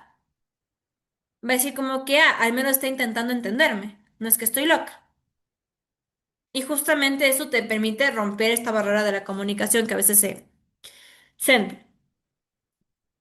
Entonces aquí tenemos un ejemplo en pantalla que quisiera que me ayudes leyendo. Dame, por favor, porque ya no tengo más cámaras prendidas. Yo ¿Lo sí leo? estoy aquí. Ay, Para la próxima les daría a ustedes. Por favor, Dame. Muchas gracias. ok. Ejemplo del arrendador y el arrendatario. 1. Ambos quieren estabilidad. El arrendador quiere un arrendatario estable. El arrendatario quiere tener una dirección permanente. A ambos les gustaría que el apartamento se mantuviera en buen estado. El arrendatario va a vivir en él. El arrendador quiere aumentar el valor del apartamento y la buena fama del edificio. 3. A ambos les interesa mantener una buena relación. El arrendador quiere un arrendatario que pague el arriendo cumplidamente. El arrendatario quiere un arrendador sensato que haga los arreglos necesarios. Perfecto. Muchas gracias. ¿Por qué tenemos el conflicto del arrendatario y el arrendador? Es el típico. Es el típico conflicto que llegan donde los abogados, aparte de familia. Y efectivamente a veces se pelea porque, ay, no, es que mi arrendador solamente hace fiestas, no cuida efectivamente la casa, pero lo que tenemos que ver cuáles son los intereses que a ambos les interesa. Ambos quieren estabilidad, ambos quieren que el departamento siga en buen estado, ambos quieren tener una buena relación, porque aparte en la crisis económica que vive el Ecuador, seguramente yo no quiero perder a mi arrendatario, perdón, pero eso no significa que voy a ceder en todo. ¿Cuál es un tema importante que vamos a ver en la siguiente parte? Es reconocer cuál es este interés que tienen ambos. ¿Qué es lo que a ambos les interesa? Y agarrarme de eso para poder llegar a una solución. En un ejemplo de los niños, de familia. Si bien este es un hijo de tal y cual que me traicionó, que me dejó, que me abandonó, como la canción, me abandonó con 5 niños. y se fue con otro. O viceversa, lo abandonó ella y ella se fue con otro. Ok, pero ¿qué es el punto que me interesa aquí? Me interesa tener una pensión de alimentos ¿para quién? Para mis hijos. Me interesa que tengan contacto con su papá o con su mamá. ¿Para qué? Para que mi hijo tenga un desarrollo integral, que son básicamente las formas en las que uno puede llegar a captar la atención de las personas, entendiendo cuál es el centro de atención o cuál es el interés que ambos tienen. ¿Cómo se identifica el interés? Con preguntas. ¿Por qué y por qué no? Es decir, ponerse en el lugar del otro, como ya habíamos visto, y segundo, pensar sobre la opción que dijo el otro. Comprender los intereses significa comprender la variedad de posibilidades que hay. ¿Cuál es la idea de esto? Hacer una lista, clasificar los intereses, escribirlos no solo que te ayudan, sino que aparte te permiten tener una variedad de opciones. Si es que Doménica me dijo que quiere 5 cosas, ok, anoto las 5 cosas para ver cuáles son posibles y cuáles no.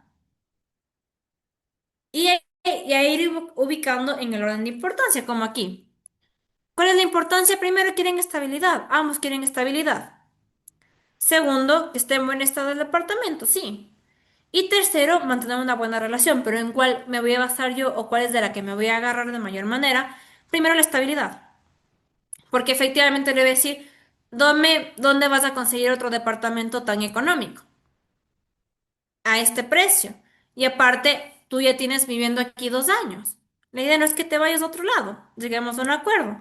Y Doménica me puede decir, oye, yo creo que tampoco es tan fácil ahorita encontrar a alguien que te arriende. Y aparte, si es que me subes tanto el arrendamiento, capaz que me toca irme. Tú y yo ya tenemos una relación de años. ¿Por qué me vas a subir? O veamos un punto medio para ver ese nuevo precio, que efectivamente es más viable, porque normalmente ¿cuál es el problema del arrendador y el arrendatario? Que el uno dice, es que no me paga.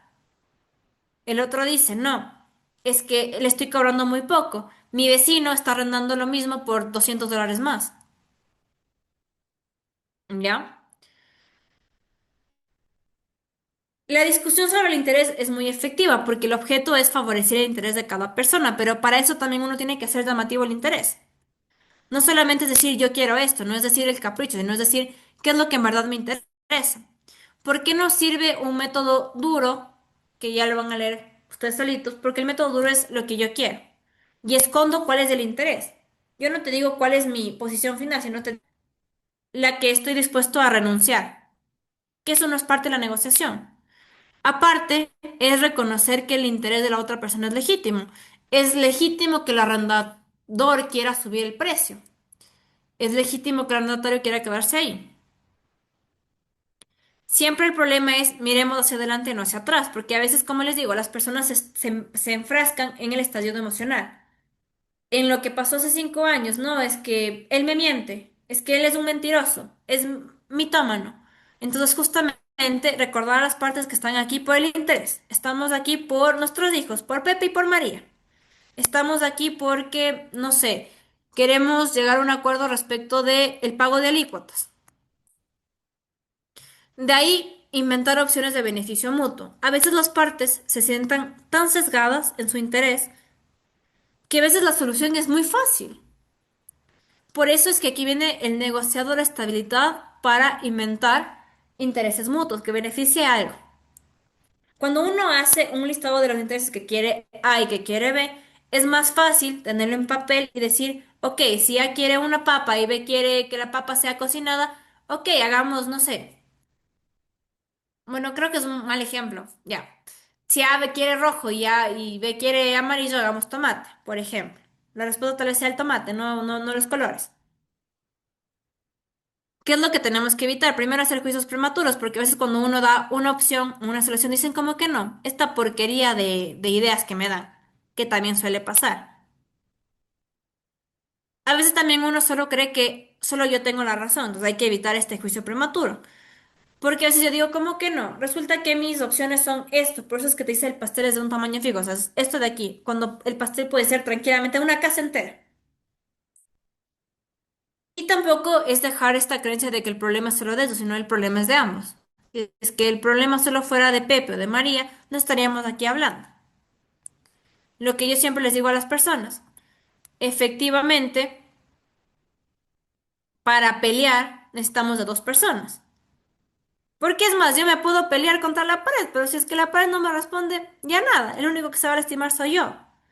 Pero para hacer una pelea, la otra persona tiene que reaccionar, tiene que responder. Miriam me pone algo muy importante, me dice, pero hay colegas que no les gusta negociar. Por eso es que les digo, no solamente es sentarnos y aplicarlo, sino es ver todo el esquema que vimos antes. Es justamente ver el momento, ver la circunstancia, no ir a un lugar de poder de la otra persona. Si es que voy a negociar con una empresa, no voy a negociar en la empresa. Voy a negociar en un lugar muy aparte. Tampoco voy a negociar en mi casa, porque es decirle, vas a venir a mi lugar de poder. Es justamente buscar el momento, buscar la oportunidad. Tampoco en un momento que el abogado, porque aparte uno siente cuando una persona está enojada, no sé si es que les pasa, pero uno siente en la mirada, en esas ganas que a veces uno tiene de matar a las personas, en la actitud, en la forma en cómo camina, en la forma en cómo habla o se expresa. Por ejemplo, yo no estoy enojada. Si me vieran enojada, les juro que me notarían enojada. Entonces, porque las personas efectivamente lo vamos viendo, como cuando sabemos que alguien está aburrido en clases. ¿Cuáles son las opciones que necesitamos para hacer opciones de beneficio mutuo? Cuatro cosas. Primero, separar el acto de inventar opciones y no juzgarlo. Segundo, tomar en cuenta la opinión del otro. Es decir, mira, tú me propusiste que quieres que el color sea azul. Yo te propuse que sea amarillo. ¿Qué te parece si es que tomando lo que tú me dices y tomando lo que yo te digo, no sé, tal vez podría ser dorado o verde agua? Porque la idea es justamente buscar algo que nos beneficie a algo. A ambos. Que es una idea, y a mí que me funciona bastante, escribir todo lo que ambos dijeron. Pepe me dijo esto, yo le dije esto. Resulta que estamos negociando la firma de un contrato. Ok, ellos quieren que le bajemos el precio. Entiendo que es legítimo que quieres que te baje el precio, pero mira, ya te estoy haciendo un descuento. Si es que yo te bajo más del precio, a mí no me resulta rentable. ¿Qué te parece si es que en vez de bajarte el precio, te doy mayores beneficios en otra cosa? Que es la forma de inventar un beneficio mutuo. Reconociendo que es legítimo la preocupación de ellos, viendo que no le puedo dar este descuento. Y segundo, creando una posibilidad adicional, que sea atractivo, que esta propuesta sea llamativa. Entonces aquí tenemos el cuadro de los cuatro pasos para inventar opciones. Primero es ver cuál es el problema, qué sucede, cuáles son los síntomas, qué es lo que le discute, qué es lo que le disgusta. Segundo, analizarlo, clasificar todos los problemas que se genera, observar qué falta, qué es lo que nos está impidiendo llegar a una solución. Tercero, vamos al enfoque. ¿Cuál es la posible estrategia o remedio? Aquí es cuando generamos un montón de ideas para ver cómo solucionarlo. Y cuatro es, ¿qué podemos hacer? Es ya tener la solución. Entonces, una vez que tengo la solución, vuelvo de nuevo al primer paso. Ok, con esta solución, ¿resuelvo el problema, sí o no? Si es que no resuelvo el problema, vuelvo a analizar nuevamente el problema, porque si es que no resuelvo con mi solución el problema, capaz que yo analicé algo mal. Igualmente, yo sé, chicos, que es mucha información en poco tiempo, de verdad espero que la estemos entendiendo, pero también les voy a subir el libro completo para que lo revisen ustedes y tener como estas estrategias más definidas. Entonces, los intereses siempre van a estar comunes y siempre van a ser latentes en cualquier negociación. No son oportunidad, no son milagros, no es que chuta el milagro del interés que me llegó, no, es una oportunidad y hay que estar muy atentos, muy despiertos para poder identificarlos. Y para evitar que la negociación se pierda, siempre volvamos al interés. ¿Por qué estamos en esta negociación? Estamos aquí por Pepe y por María. Estamos aquí por el beneficio de nuestros alumnos. Estamos aquí porque a ti te va a beneficiar que firmemos este contrato o a mí me beneficia. Por eso estamos aquí, porque tú quieres que te dé ese juicio de tenencia. Cuando ustedes negocian con sus clientes, justamente es decirles por qué esto es lo mejor que tenemos. ¿Ya? Entonces, un negociador puede insistir en que le hagan grandes concesiones, que en esto de aquí es justamente comprometerse en lograr una solución basada en principios, no en presiones, no en mi posición, no en mi capricho. Es mucho más fácil siempre llegar a un criterio objetivo cuando tenemos un punto de partida, un interés en concreto. ¿Por qué estamos aquí el día de hoy? Y bueno, para ir concluyendo esta primera clase intensiva, Justamente la negociación efectiva comienza por reconocer la importancia de separar a las personas del problema, la emoción y la percepción que pueden influir y por tanto llegar a determinar cuál es un interés concreto, cuál es el punto que queremos que ambas personas tengan. Hasta aquí, chicos. Estos 15 minutos que tenemos, quisiera saber sus preguntas, dudas, algo que no les quedó claro. Como les digo, mañana ya entramos en un tema más de temas de actas transaccionales y empezamos con temas ya de mediación. Vamos viendo cómo se desarrolla, pero esa sería la idea. Preguntas, dudas, ¿quedó todo claro? ¿Les gustó? ¿No les gustó? Sí, todo quedó claro. Para mí sí. Perfecto, muchas gracias chicos. Igualmente, si es que algo me van comentando siempre, podemos mejorar Excelente, las doctora. cosas. Sí, está bueno. Perfecto. Una Igualmente, ponencia como les cuento, les magistral, voy a subir. muy buena práctica suya, muy agradecido, muy buena clase. Muchas gracias chicos. Entonces, nos vemos el día de mañana en el mismo horario. Hoy estamos como que acabando un poco antes porque no hay preguntas. La idea es que hayan preguntas. Siempre va a haber estos 15 minutos finales para preguntas, para respuestas, para cualquier duda que les ocurra. Si es que me puede haber días que tal vez no lleguemos, pero siempre voy a tratar de ir resolviendo en el proceso. Gracias por conectarse, espero que hayan disfrutado esta primera clase y nos vemos el día de mañana en el mismo horario y por el mismo lugar. Que tengan buena noche. Hasta luego. Muchas gracias, doctora. Hasta luego. Doctora,